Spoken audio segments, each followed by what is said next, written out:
Hi, my name is Sydney, and you need help. You procrastinate a lot, and today I'm going to talk to you about why you procrastinate and how you can stop. So, as we're thinking about procrastination, I want you to think of yourself as a conductor and your life as the train. In order for that train to go, you have to operate it. You have to be the conductor of your own life.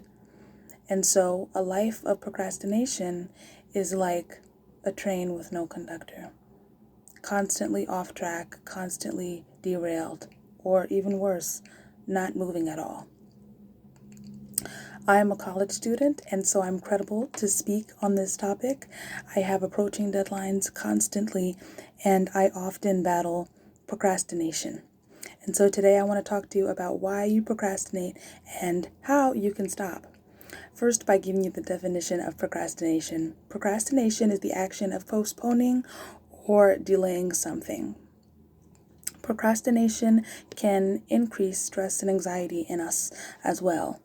There are two parts of our brain that go to war when we procrastinate: our limbic system and our prefrontal cortex. Our limbic system is the mood repair of our mind, of our brain. It tells us that we could be self-soothing, that we could be doing something we enjoy rather than the task at hand. And our prefrontal cortex is the responsible part of our brain. It's the planning part of our brain. It's the part of our brain that tells us that those dishes aren't going to wash themselves. And so when we procrastinate, both of those systems in our bodies go to war, and it ultimately stresses us out and makes us anxious. A way to combat this is to implement breaks to please both parts of your brain. Procrastination is also the enemy of efficiency.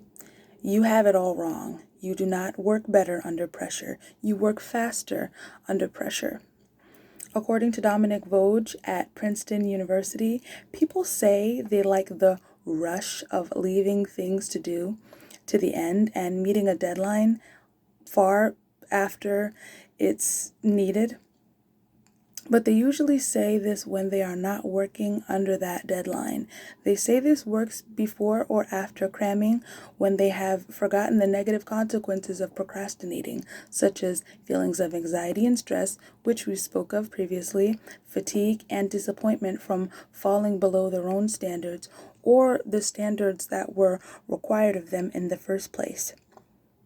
Leaving things to the end dramatically increases the chances that something will go wrong, like getting sick or having a computer problem. So don't wait till the end. One way to combat this is by having an accountability partner or setting an early deadline.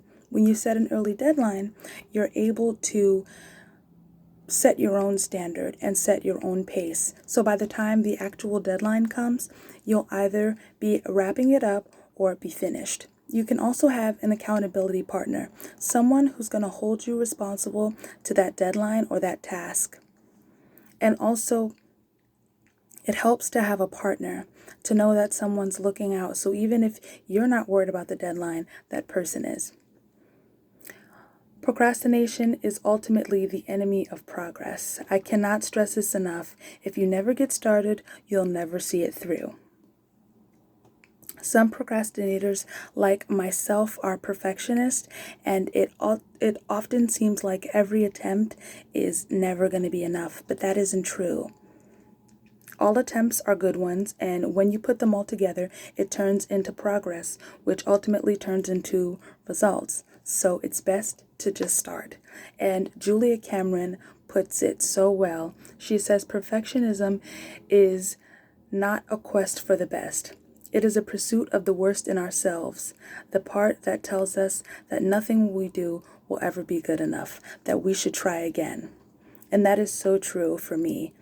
I often feel that every attempt I make is not good enough, and I often am hindered from my destination or my deadline or my finishing point because I'm constantly starting over out of insecurity instead of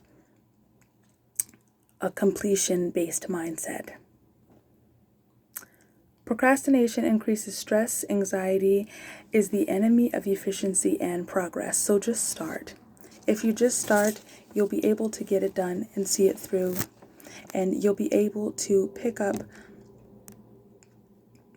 on things that you weren't able to when you were procrastinating. You might be able to understand the task a little bit better than when you weren't thinking about it. Procrastination will ultimately derail your life. Completion is the goal, not perfection. So just start. Don't put it off any longer. You'll just be playing catch up with yesterday. Thank you.